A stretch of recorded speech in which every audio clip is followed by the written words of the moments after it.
വിശുദ്ധ കുരിശിൻ്റെ അടയാളത്താൽ ഞങ്ങളുടെ ശത്രുക്കളിൽ നിന്ന് ഞങ്ങളെ രക്ഷിക്കണമേ. ഞങ്ങളുടെ തമ്പുരാനെ, പിതാവിൻ്റെയും പുത്രൻ്റെയും പരിശുദ്ധാത്മാവിൻ്റെയും നാമത്തിൽ ആമേൻ.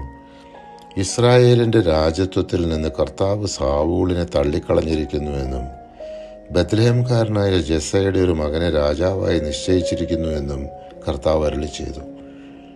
കർത്താവിന് ബലിയർപ്പിക്കാൻ വന്നിരിക്കുന്നുവെന്ന് പറഞ്ഞ് സാമുവേൽ ജെസ്സയെയും നഗരത്തിലെ ശ്രേഷ്ഠന്മാരുടെയും അടുത്ത് ചെന്ന് ജെസ്സയോട് അവൻ്റെ മക്കളെ വിളിക്കാൻ ആവശ്യപ്പെട്ടു. ജെസ്സ തൻ്റെ 7 പുത്രന്മാരെ സാമുവേലിൻ്റെ മുമ്പിൽ കൊണ്ടുവന്നു.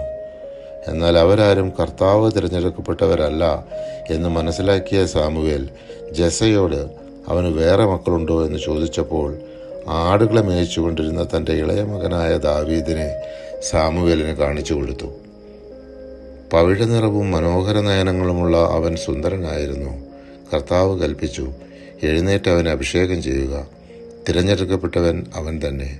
സാമുവേൽ അവനെ സഹോദരന്മാരുടെ മുമ്പിൽ വെച്ച് കുഴലിലെ തൈലം കൊണ്ട് അഭിഷേകം ചെയ്തു. അന്നു മുതൽ കർത്താവിൻ്റെ ആത്മാവ് ദാവീദിൻ്റെ മേൽ ശക്തമായി ആവസിച്ചു. സാമുവേൽ റാമയിലേക്ക് പോയി. 1 സാമുവേൽ 16-ാം അധ്യായം 12-13 തിരുവചനങ്ങൾ. കർത്താവിൻ്റെ ആത്മാവ് സാവൂളിൽ നിന്നും വിട്ടുപോയി. അവനെ ഒരു ദുരാത്മാവ് പിടികൂടി.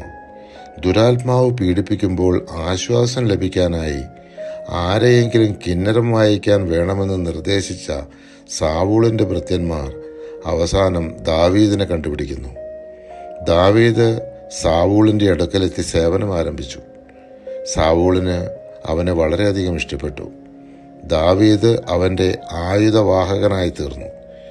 ദൈവം അയച്ച ദുരാത്മാവ് സാവൂളിൽ പ്രവേശിക്കുമ്പോഴൊക്കെ ദാവീദ് കിന്നരം വായിക്കും.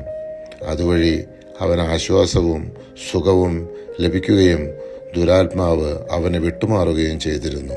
1 സാമുവേൽ 16-23 തിരുവചനം.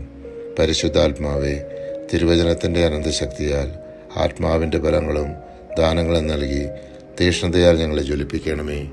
ആമേൻ.